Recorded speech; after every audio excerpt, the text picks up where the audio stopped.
Majority of pastors, Christian pastors in Nazi Germany who remained silent under the reign of terror of Adolf Hitler. Dietrich Bonhoeffer could not remain silent. He stood up in his society. He spoke out against the evil of the government, and as a result, he lost his life. Dietrich Bonhoeffer, before he died, made this statement. He said, "Only he who believes is obedient. And only he who is obedient truly believes." There's an inseparable link between belief and obedience. You can't separate the truth. Wherever there's belief, there is genuine obedience. And we see that truth clearly illustrated in the story we're going to look at tonight. If you have your Bibles, I want you to turn to Daniel chapter 3. God gave Daniel the ability, remember, to interpret the dream of the evil king Nebuchadnezzar. And when Daniel recounted the dream and explained it to Nebuchadnezzar, remember Nebuchadnezzar's response? He fell down. He worshiped the God of Daniel, the Yahweh, the true God. And not only that, he elevated Daniel and his friends, Shadrach, Meshach, and Abednego, to places of prominence, of rulership in the Babylonian country. Now that was his first response, to worship God. But then in tonight's story, which takes place shortly after chapter 2, we see Nebuchadnezzar having a more humanistic response to this vision, a vision that said basically, Nebuchadnezzar, your days are numbered as king of Babylon. Babylon is going to cease. You're going to cease to exist. There's another kingdom coming after you. And notice Nebuchadnezzar's reaction to the truth that his kingdom would one day come to an end. We find it in verse 1 of chapter 3. Now Nebuchadnezzar, the king, made an image of gold, the height of which was 60 cubits. A cubit is about 1.5 feet. So it was a statue 90 feet high. Its width was 6 cubits or 9 feet. And he set it up on the plain of Dura in the province of Babylon. As Nebuchadnezzar thought about this dream and thought about the end of his kingdom, he said, you know what? I'm going to do whatever I can to prevent the end of my kingdom.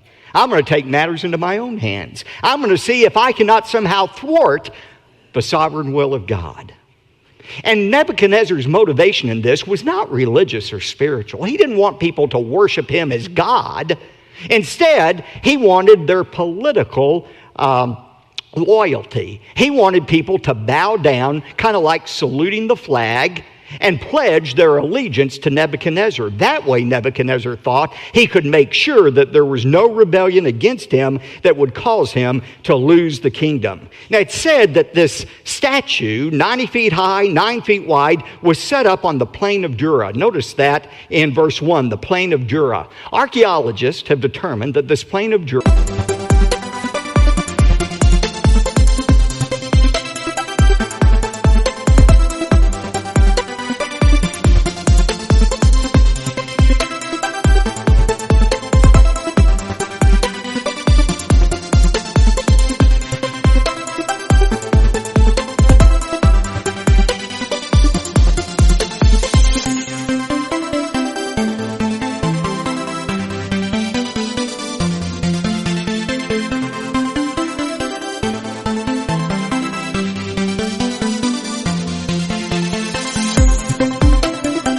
was 6 miles south of ancient Babylon. We were talking about archaeological evidence for the veracity of the Bible this morning.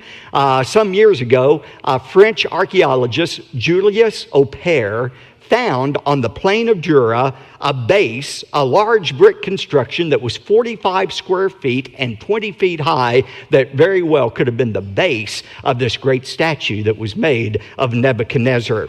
Now, again, the reason for this statue was not spiritual, but political. Look at verse 2. Then Nebuchadnezzar, the king, sent word to assemble the officials of Babylon. That is, the satraps. They were kind of like city council members who governed over different provinces of Babylon. The prefects, the governors, the counselors. He brought them all up for the dedication of the image that Nebuchadnezzar had set up. And look at verses 4 and 6. Then the herald loudly proclaimed, "To you the command is given, O people, nations, and men of every language, that at the moment you hear the sound of the horn, the flute, the lyre, the trigon, the psaltery, the bagpipe, and all kind of music, you are to fall down and worship the golden image that Nebuchadnezzar the king has set up.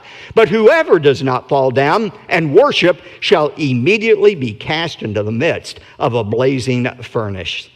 Now, verse 7. We find that the music is sounded. All of the instruments play. When the music starts, that's the cue for everyone to fall down and worship the image. And sure enough, verse 7 says, all fell down and worshiped the golden image that Nebuchadnezzar had set up. All except 3. We'll find out those 3 in just a moment. But just imagine the scene. You have hundreds of thousands of people, perhaps, on the plain of Jura. You have this mighty image that is set up. The instructions have been given. The music plays. Everybody immediately bows down. Only 3 people remain standing. Can't you hear the people who are bowed down looking up saying, "Psst, psst, down, down, down"?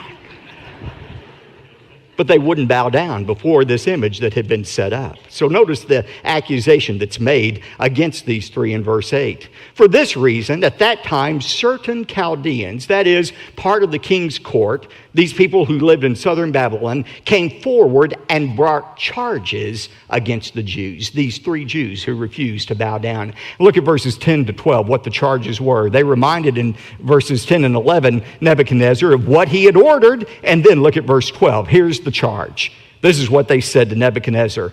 There are certain Jews whom you have appointed over the administration of the province of Babylon, namely Shadrach, Meshach, and Abednego. These, O king, have disregarded you.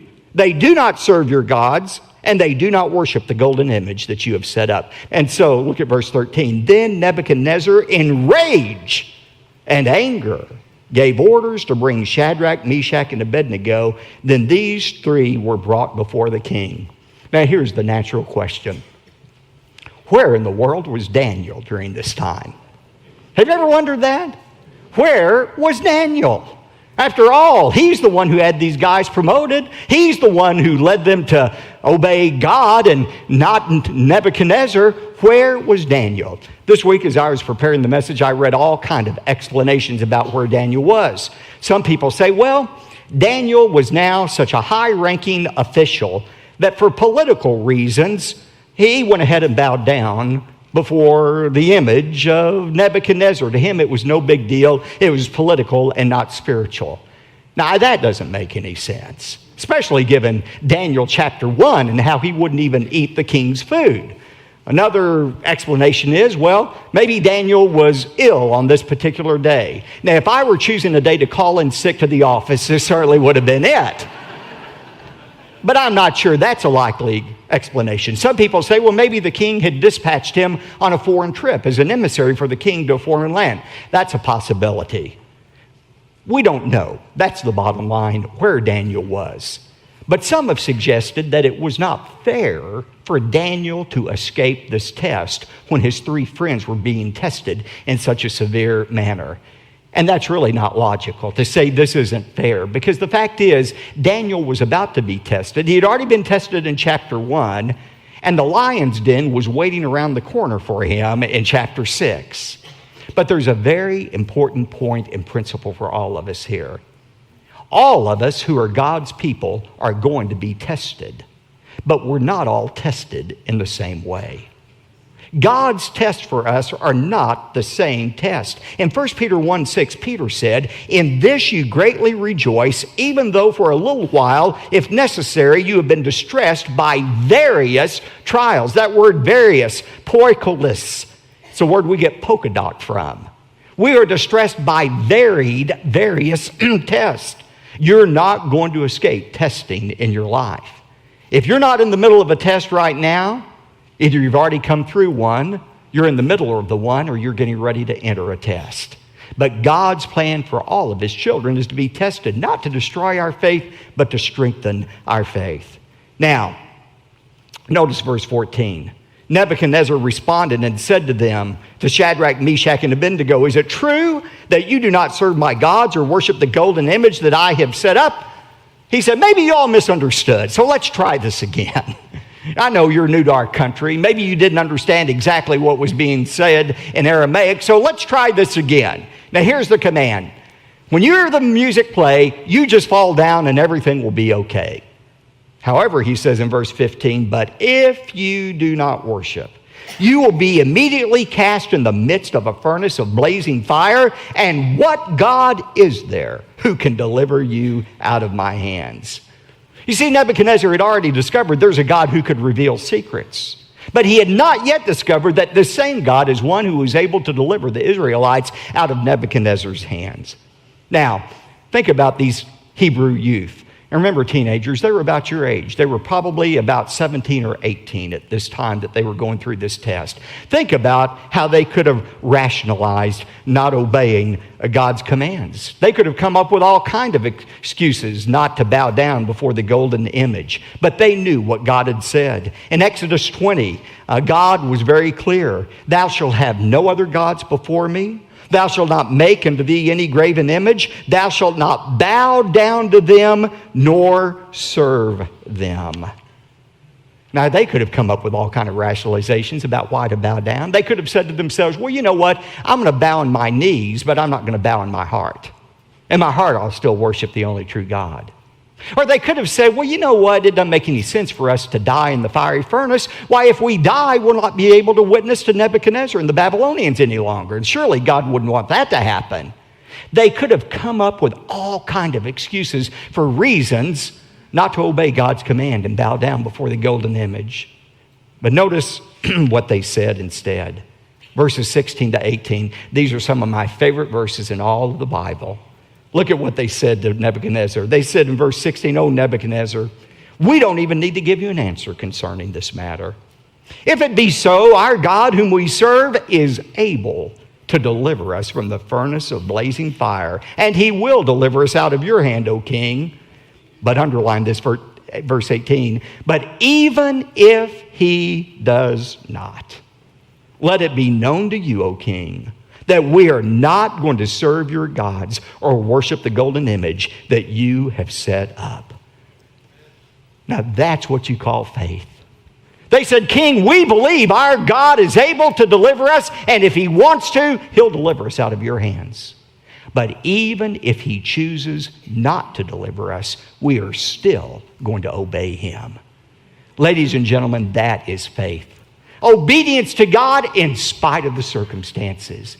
It's not always God's will to deliver us out of trials. It wasn't God's will to deliver Jesus out of suffering, or Peter, or Paul, or most of the apostles. God's will for them was death, but they still obeyed God.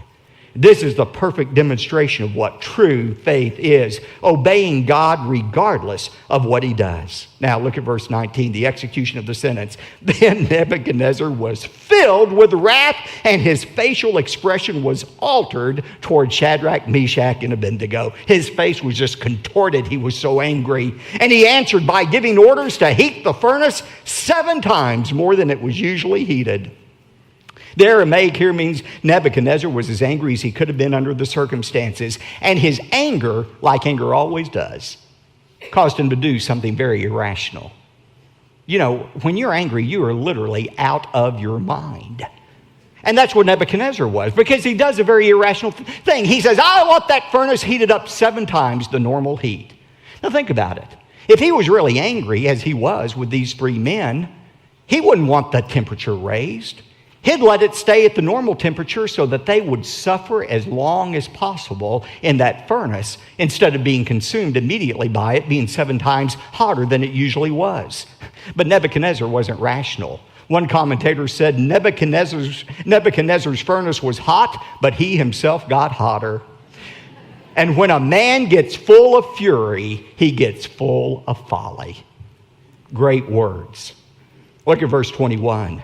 "Then these 3 men were tied up in their trousers, their coats, their caps, and their other clothes, and they were cast in the midst of the furnace of blazing fire. For this reason, because of the king's command was urgent and the furnace had been made extremely hot, the flame of the fire slew those men who carried up Shadrach, Meshach, and Abednego.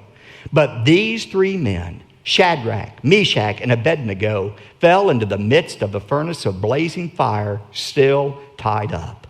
Now look at God's miraculous delivery in verse 24. Then Nebuchadnezzar the king was astounded, and he stood up. Now apparently, they had placed a chair for Nebuchadnezzar to sit in once the furnace door had been shut, and he was able to look in to see these three men. And when he looked into that blazing fire, he was so astounded by what he saw, he immediately stood up. And he said to his high officials, "Was it not three men we bound into the midst of the fire?" They replied to him, "Certainly, O king." Verse 25, he said, "Look, I see men loosed, 4 of them, walking about in the midst of the fire without harm, and the appearance of the fourth is like a son of the gods." 3 things amazed Nebuchadnezzar. First of all, these men who had been tied up were suddenly now free. Secondly, they were walking around without being consumed by the fire. But most importantly, there were no longer 3 men in there. There was a 4th man in there. And that 4th person they saw looked like a son of God. Who was that 4th person in there? I believe it was the angel of the Lord. Anytime in the Old Testament you read about the angel of the Lord, that is a reference to the Lord Jesus Christ. The incarnate, pre-incarnate appearance of Jesus Christ. That 4th person looked like a god to them. Verse 26, then Nebuchadnezzar came near to the door of the furnace, and he responded and said, "Shadrach, Meshach, Abednego, come out, you servants of the Most High God, and come here." And then Shadrach, Meshach, and Abednego came out in the midst of the fire. He wanted them out of the furnace. He called them servants of the Most High God. And look at verse 27. All of the officials gathered around and saw in regard to these men that the fire had no effect on their bodies. Not even a hair of their head had been singed, nor were their trousers damaged, nor had the smell of fire even come upon them. They didn't even reek of smoke after being in that furnace. In verse 28, look at Nebuchadnezzar's response. He said, "Blessed be the God of Shadrach, Meshach, and Abednego, who has sent his angel and delivered his servants who put their trust in him, violating the king's command. And he yielded up their bodies so that not to serve or worship any god except their own God." Now, as we'll see in a moment, this was not, and we'll see this more next time, this was not a conversion experience for Nebuchadnezzar. That would come in chapter 4. Nevertheless, there was still a command here that was given in verse 29. Nebuchadnezzar says, "Therefore I make a decree that any people, nation, or tongue that speaks anything offensive about the God of Shadrach, Meshach, and Abednego shall be torn limb from limb, and their houses reduced to rubbish heap, inasmuch as there is no other God who is able to deliver in this way." Now notice, Nebuchadnezzar did not denounce all other gods. He simply recognized that the God of these 3 Hebrew youth was a legitimate God. And in fact, he was a superior God to any other God he knew of, because this was a God that was able to deliver these Hebrews out of Nebuchadnezzar's hands. Now, as impressive as a comment that is, God is not impressed by it. See, God is not content to be named among other gods. God is not impressed when we say, "Oh, I believe in the God of heaven, the God of the Bible, but I believe in other gods as well." I'm saying this often right now as I go around our country. What we call plurality in our country, the worship of many gods, what we celebrate as tolerance and plurality.